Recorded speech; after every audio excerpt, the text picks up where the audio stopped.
Right Neelima ఆంధ్రప్రదేశ్లో మనం చూస్తా ఉన్నాం విచ్చలవిడిగా మద్యం ఏరులై పారుతున్న పరిస్థితి. ఇతర రాష్ట్రాల నుంచి కూడా మద్యం అక్రమ రవాణా ఒకవైపు జరుగుతూ ఉంది. అట్లాగే స్వరాష్ట్రంలో కూడా ఒక ఇష్టం వచ్చినట్టుగా మద్యపాన నిషేధం అని చెప్పారు, కానీ ఇష్టం వచ్చినట్టుగా కూడా మద్యాన్ని ఏరులై పారిస్తున్న పరిస్థితులు ఆంధ్రప్రదేశ్లో కనిపిస్తా ఉన్నాయి. అది కూడా పిచ్చి పిచ్చి బ్రాండ్లు కూడా ఇక్కడ అమ్ముతా ఉన్నారు. మరి ఏ విధంగా ప్రజల దగ్గరికి వెళ్తారు అనే మాటలు కూడా చాలా వినిపిస్తాయి. అవును, మీరు చెప్పింది నిజమే. సంపూర్ణ మద్యపాన నిషేధం అని చెప్పేసి అధికారంలోకి వచ్చాడు జగన్. సో ప్రజల ప్రాణాలతో చెలగాటమాడుతూ పిచ్చి పిచ్చి బ్రాండ్లు తీసుకొచ్చి 1,00,000 కోట్లు ఆదాయం తెచ్చుకున్నాడని చెప్పొచ్చు. సో ఓవరాల్ గా మనం చూసినట్లయితే గనక సంపూర్ణ మద్య నిషేధం హామీతో అధికారంలోకి వచ్చిన సీఎం జగన్మోహన్ రెడ్డి మద్యం విక్రయాల్లో అరుదైన రికార్డు సొంతం చేసుకున్నారు. ఉమ్మడి ఆంధ్రప్రదేశ్ కూడా సాధించని రికార్డులు నెలకొల్పారు. ఇక ఇంతవరకు ఏ ప్రభుత్వంలోనూ విక్రయించిన స్థాయిలో భారీగా మద్యం విక్రయించారు. 5 ఏళ్ల పాలనలో అక్షరాల 1,24,312 కోట్ల మద్యం అమ్మారు. ఈ గణాంకాలు చూసి ఎక్సైజ్ శాఖ అధికార వర్గాలే అవాక్కవుతున్నాయి. తమ 30 ఏళ్ల సర్వీసులు ఈ స్థాయి అమ్మకాలు చూడలేదు అంటున్నారు.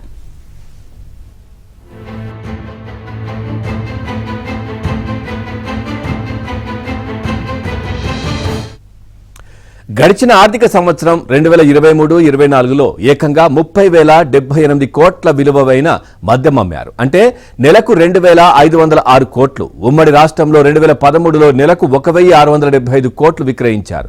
విభజన తర్వాత ఆంధ్రాలో అంతకు భారీగా అమ్మకాలు నమోదయ్యాయి. ఇక చివరకు కోవిడ్ కారణంగా అన్ని రంగాలు కుదరైన సమయంలో కూడా రాష్ట్రంలో భారీగా మద్యం అమ్ముడైంది. కోవిడ్ మహమ్మారి ఉన్న 2 ఏళ్లలో ఒక సంవత్సరంలో 25,023 కోట్ల రూపాయల మద్యం విక్రయించారు. టీడీపీ ప్రభుత్వంలో 2018-19లో మొదటిసారి 20,128 కోట్ల రూపాయల విలువైన మద్యం విక్రయించారు. మొత్తంగా తెలుగుదేశం ప్రభుత్వం 5 ఏళ్ల హయాంలో 75,284 కోట్ల రూపాయల విలువైన మద్యం అమ్ముడైంది. ఆ తర్వాత వచ్చిన వైసీపీ ప్రభుత్వం అమ్మకాలను భారీగా పెంచింది. మద్యం ఆదాయంలో సగం సొమ్మును సంక్షేమ పథకాలకు మళ్లిస్తోంది. మద్యం నిషేధం లేదు, నియంత్రణ అసలే లేకుండా పోయింది.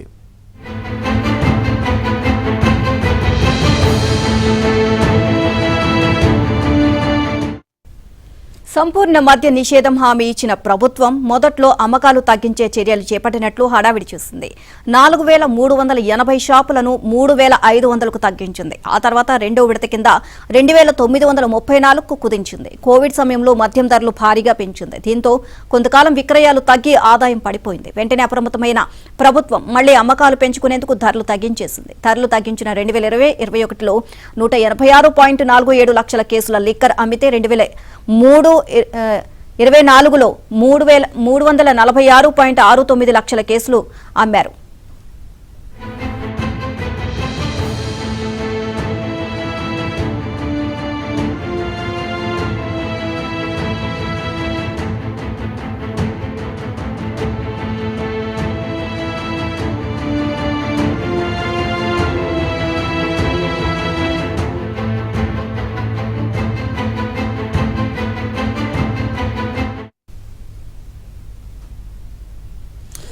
ఇక ఈ స్థాయిలో మద్యం అమ్మకాలను పిచ్చి బ్రాండ్లతోనే సాధించడం గమనార్హం. ఎందుకంటే జగన్ ప్రభుత్వం వచ్చాక పాపులర్ బ్రాండ్లను పక్కన పెట్టేసి సర్కారు పెద్దలు అనామక బ్రాండ్లను మార్కెట్లోకి తీసుకువచ్చారు.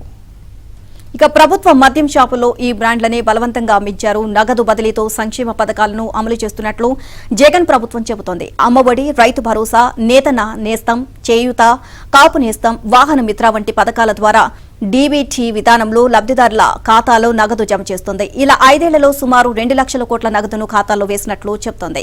అంటే అందులో సగం డబ్బులు మద్యం ఆదాయం ద్వారానే సమకూరాయి. ఇదే అంశానికి సంబంధించి మరిన్ని అప్డేట్స్ మా కరెస్పాండెంట్ ప్రసాద్ అడిగి తెలుసుకుందాం.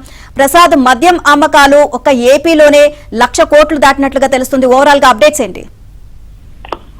నీలిమ, ముఖ్యమంత్రి జగన్మోహన్ రెడ్డి మద్య నిషేధాన్ని అమలు చేస్తామంటూ గత ఎన్నికల ప్రచారంలో ఆర్భాటంగా హామీలు ఇచ్చారు. అంతేకాకుండా చంద్రబాబుపై అనేక విధాలుగా విమర్శలు చేసి తాము అధికారంలోకి వచ్చిన తర్వాత విడతల వారీగా మద్యం నిషేధం అమలు చేస్తాము, అంతేకాకుండా 2024 ఎన్నికల సమయానికి మద్యం నిషేధించాకే ఎన్నికల్లో ఓట్లాడటానికి ముందుకు వస్తామని ప్రగల్భాలు పలికారు. ఇది నమ్మి చాలా మంది మహిళలు కూడా ఆ రోజు ఆయనకు ఓట్లేసి గెలిపించడం జరిగింది. కానీ 5 ఏళ్లలో మద్యం నిషేధం సంగతి దేవుడు ముందు మద్యం వ్యాపారిగా ముఖ్యమంత్రి మారిపోయిన వైనం మాత్రం అందరినీ ఆశ్చర్యపరుస్తా ఉంది. అప్పటి వరకు ప్రముఖ కంపెనీలుగా పేరు పొందిన డిస్టిలరీ అన్ని సంబంధించి వారందరూ కూడా పూర్తిగా రాష్ట్రంలో మద్యం తయారీకి సంబంధించి వారిని పక్కన పెట్టి తన అనుయాయుల్ని, వైసీపీ నాయకుల్ని ఆ మద్యం తయారీదారులుగా మార్చివేసి మొత్తం వాళ్ళ కనుసన్నల్లో ఎటువంటి బిల్లులు లేకుండా నిబంధన పూర్తి విరుద్ధంగా ఇష్టానుసారంగా మద్యాన్ని అడ్డం పెట్టుకుని వేల కోట్లు దోచేసుకున్న వైనం కూడా మనకు కనిపిస్తా ఉంది. దీనికి సంబంధించి ఆ ప్రభుత్వం అడ్డగోడు ఎక్కడన్నా కూడా ప్రభుత్వం నిబంధనలు పాటించకపోతే ప్రభుత్వ అధికారులు ప్రభుత్వం చర్యలు తీసుకోవాలి. కానీ ప్రభుత్వమే ఇష్టానుసారంగా మద్యం తయారీ విషయంలో కావచ్చు, మద్యం అమ్మకాల విషయంలో కావచ్చు నిబంధనలు పాటించుకునే ఎక్సైజ్ సిబ్బందిని కూడా చివరికి తమ చెప్పు చేతుల్లో పెట్టుకుని ఎక్కడ దాడులు చేయించకుండా ఆ నకిలీ మద్యం, నాసిరకం మద్యంతో ప్రాణాలు కోల్పోతున్న ఎటువంటి కేసులు నమోదు చేయకుండా ఇలా అన్ని విధాలా కూడా మద్యాన్ని అడ్డం పెట్టుకుని పేదల జీవితాలతో పేదల బతుకులతో ఆడుకున్న జగన్మోహన్ రెడ్డి అదే వారి జీవితాలను పనంగా పెట్టి వేల కోట్లు దోచుకున్న మాట మాత్రం వాస్తవం అని చెప్తా ఉన్నారు.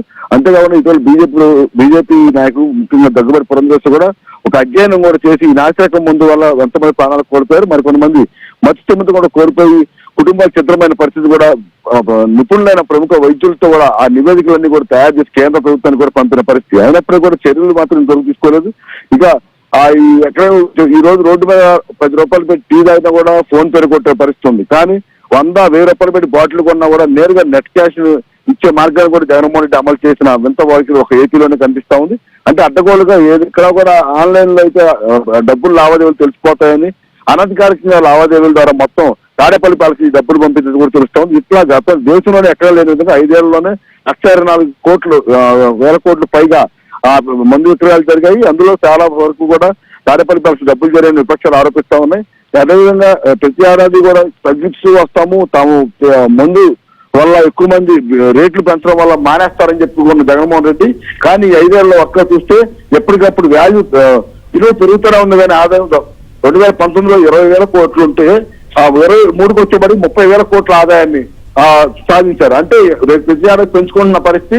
ఇప్పుడు మళ్ళీ ఎన్నికల్లోకి ఏ విధంగా వస్తారు సిగ్గు లేకుండా ఆ మద్య నిషేధం చేశాక వస్తారన్న ముఖ్యమంత్రి జగన్మోహన్ రెడ్డి ఈరోజు జనాల్లోకి వచ్చి ఆ అంశాన్ని మరుగున పడే విధంగా ప్రతిపక్షాలపై ముఖ్యంగా చంద్రబాబుపై అలాగే పవన్ కళ్యాణ్ బీజేపీపై ఇష్టానుసారంగా వ్యాఖ్యలు చేస్తున్నారు, విమర్శలు చేస్తున్న వైనానిపై కూడా విపక్షాలు తీవ్రంగా ఆక్షేపణ వ్యక్తం చేస్తా ఉన్నాయి. ఎప్పటికైనా ప్రజలు కూడా ఆలోచించి ప్రజల జీవితాలను, పేదల జీవితాలను పనంగా పెట్టి డబ్బులు తెచ్చుకున్న వైసీపీ నాయకులు గుర్తు చెప్పాలని కూడా డిమాండ్ చేస్తున్న పరిస్థితి కనిపిస్తుంది. మొత్తంగా ఆంధ్రప్రదేశ్ లో మద్యం రికార్డు మాత్రం దేశవ్యాప్తంగా చర్చనీయాంశంగా మారింది.